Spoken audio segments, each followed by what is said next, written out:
Zetsubou no Shima. I came into Zetsubou knowing almost nothing. All I'd ever heard was that this was the Treyarch team's most ambitious map since Shadows of Evil. A map that trades straightforward progression for consistent multitasking. Unlike the previous Black Ops 3 maps, Zetsubou constantly pulls your attention in different directions. Just when you think you finished one task, another is waiting or already happening at the same time. So when one of you suggested I finally give this map a shot, I figured that there wasn't a better challenge than what many believe to be the most intricate Easter egg in Black Ops 3 Zombies. Let's see if I can keep up. And it does not take long for that to be a challenge.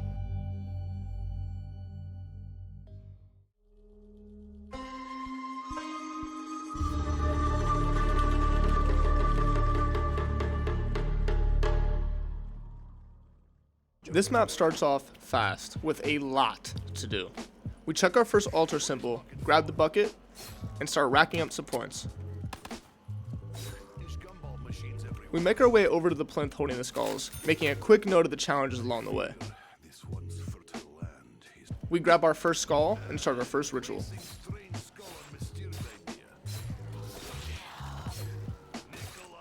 We grab the skull from the altar, take a peek at the next symbol, grab our second skull, and hit the box. This is already way more overwhelming than the beginning of Horizon Drek, and this is only the beginning. We start our second ritual.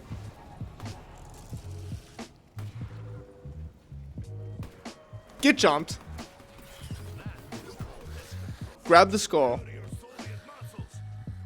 And pick up our first gas mask part. We open up to Lab A. Grab blue water for power. Place our second skull back on the plinth, and take our third skull, which is really just a 50-50 since we don't know what our next altar symbol will be. One of my biggest worries was progressing too far into the rounds, where these steps would become almost impossible for a player like myself to keep up with. Some of the steps on this map are time gated, meaning the rounds have to progress before you can move on. And with my highest solo round being like 35, I knew balancing bigger hordes while keeping up with all of these steps was going to be a challenge. But we head back to Lab A to turn on power for the first half of the map. Then make our way over to Lab B to power the second half.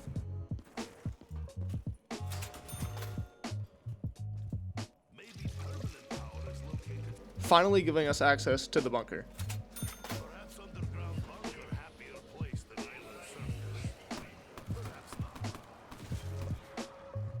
We open the door to the power room to turn on permanent power, which means surviving the underwater lockdown.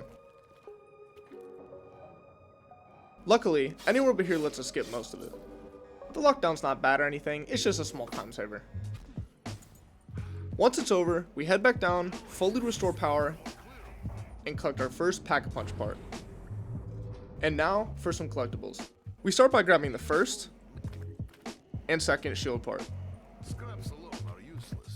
Pick up our second gas mask part while we're over here. Then click the final shield part and build the shield in Lab B.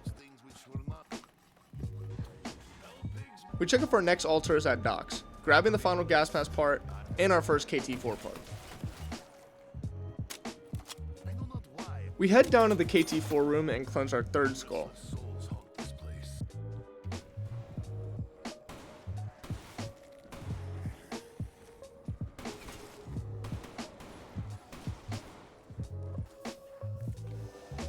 We buy a few perks and make our way over to the docks to finish our fourth and final skull.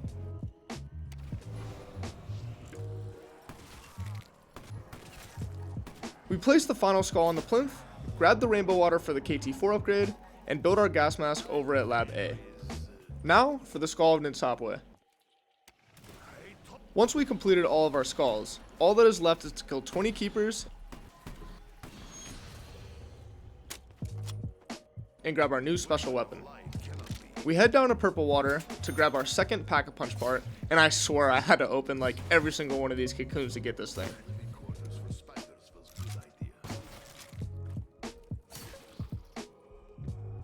But after a bunch of tries looking for this part, we grab it, use the skull to mesmerize the poster on the wall, Then take it down to the underwater cave to open up the secret room so we can start planting the part for the KT4 upgrade. Which I then forgot to water. Which I then forgot to pick up the second KT4 part. But once we got that handled, we drain the area for Pack-a-Punch, and then start progressing the rounds to water this plant in the cave.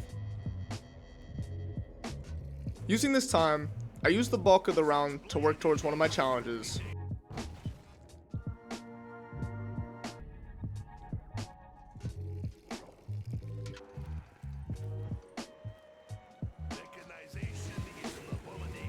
Rinse and repeat for about 2 rounds until my plant died. Now I'm not sure if this can just do that or if I made a mistake, but I thought the run was over here. I was so worried that this happening would not allow me to plant a seed again, but I decided to keep progressing to see if I can make it work. So we get a spider round, I go and grab purple water for my second challenge, and head back to Lab A to trap a spider in the cage, which will give me the third and final KT4 part.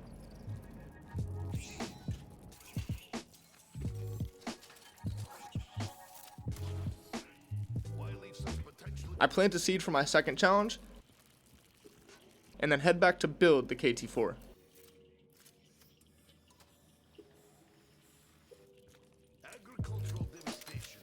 I complete my third challenge just by progressing with planting, and then use the zombies that I have left to finish off my trap kills. And with that, 2 out of the 3 challenges are complete. We Pack-a-Punch the haymaker, and water the plant once again. After watering the plant for 3 consecutive rounds with purple water, it will attract zombies, and all I need to do is kill them before the plant can.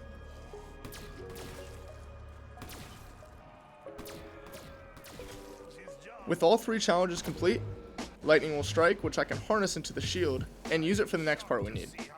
I bring it to Lab A, zap the cage console, and that's the wrong lab. I actually needed to go to B. Good thing, the lightning shocked once again pretty quickly, and now I can shock the correct console, opening the cage, and bringing myself down to collect our second KT4 upgrade part. Now, it is time for the Mama Spider mini boss.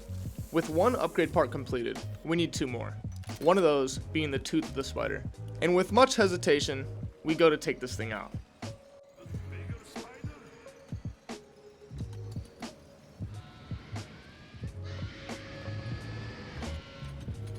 Laying into her with the Pack-a-Punch haymaker, she didn't stand a chance.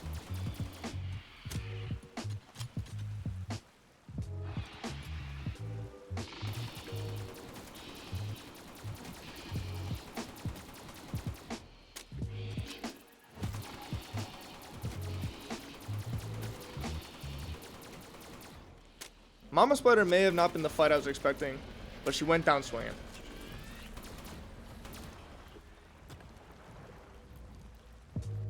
We collected the tooth, grabbed what was won as the reward, and got out of this cave. With our plant being dead and that being our final upgrade part, I grabbed the rainbow water for a second time and hoped that I could try again. Being already an hour and a half into this run, I was relieved to be able to grow this plant once again. So now, we progress the rounds and keep growing this plant.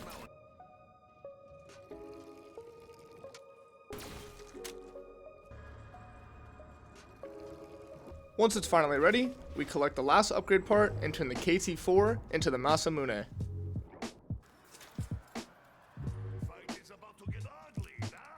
We grab blue water to start working towards the bullet while collecting the last few elevator gears. Desperate for ammo, I grab the KRM, Pack-a-Punch it, and electrify the shield for the zipline step. This step gets a little sketchy. Even with quick revive, mistiming the jump and landing out of bounds will end my run instantly. After about 4 hours of attempts, 2 of them being on this run, and a whole lot of spamming the melee button, we land onto the dock and grab our first gear. We grab our second gear simply by using Anywhere But Here to teleport into a secret room. Then, opening up the wall in the bunker and placing 2 out of the 3 gears inside. Now for the most tedious step of the run, the bullet step. You water a plant with blue water for 3 rounds, harvest it on the 4th, and hope it gives you the bullet for the anti-aircraft gun. The problem is, each plant only has a 1 in 7 chance of dropping it. So, if you're unlucky, you're going to be here for a while. So once the plants are finally ready, I check the first, no bullet. Then the second, still nothing. So, we plant a couple more and wait out the rounds.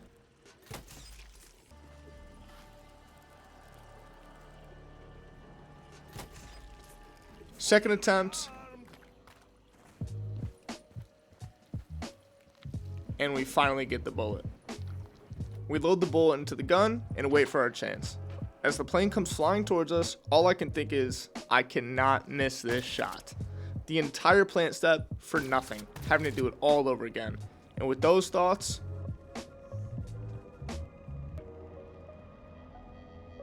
I miss the plane. Nah, I'm just kidding. The plane goes down and the final gear is ours. And after wave of nerves, we're still not done yet. I take a down. After 2 hours in this attempt, waiting on a max ammo, right before the final step of the Easter egg, I took it down. Luckily, we were able to recover.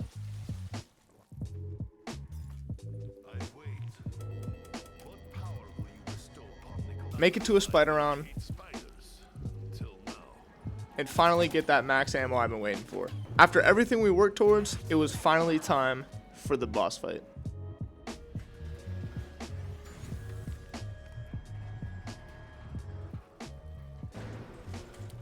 After the elevator ride down, we clear the path ahead. The door opens. We approach the mutant and destroy its first weak point.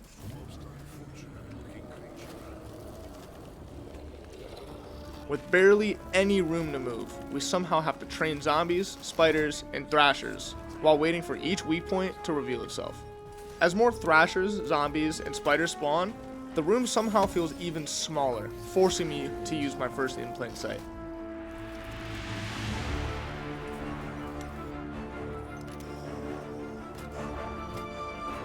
Two weak points down, even more enemies spawning. And I'm forced to use my last in plain sight. Now it's just me and them.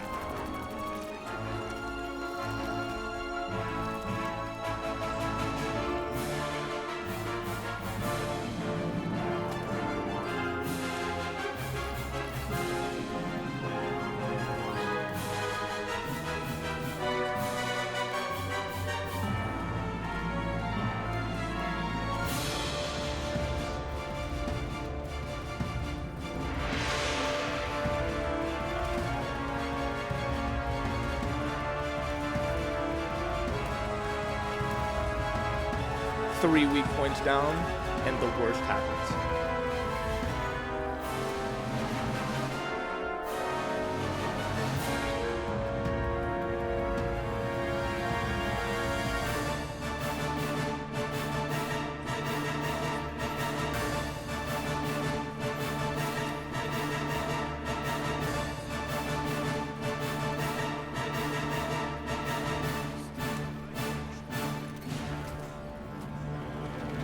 We did it.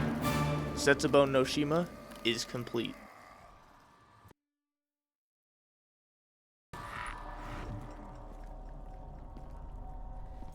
Your eyes, I recognize them. Almost as though they were my own. I did not believe I would find you in such a place. I was a warrior. I fought many great battles for the glory of our nation, for the honor of the dying samurai spirit. I was a hero. He knew I could endure anything, that I feared not even my own death. Punishment is one thing. This is cruelty. Who could be so evil as to desire another soul to endure such suffering? Who amongst us could be so dishonorable? Are you so blinded by your own loyalty? The orders came from the Emperor himself.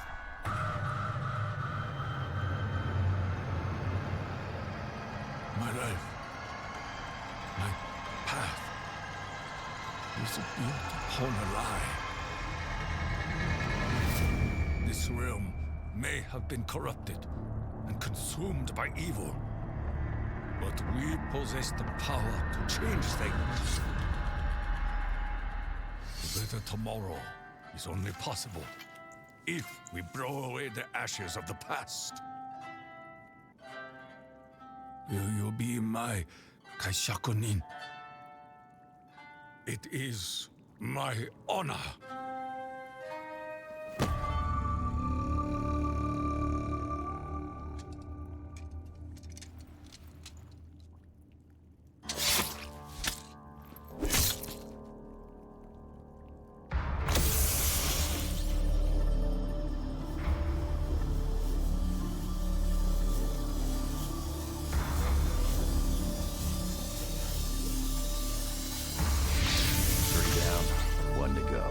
Guess it's you next, Nikolai. I know. There is something else we must know. There is a chain of events that must be set in motion.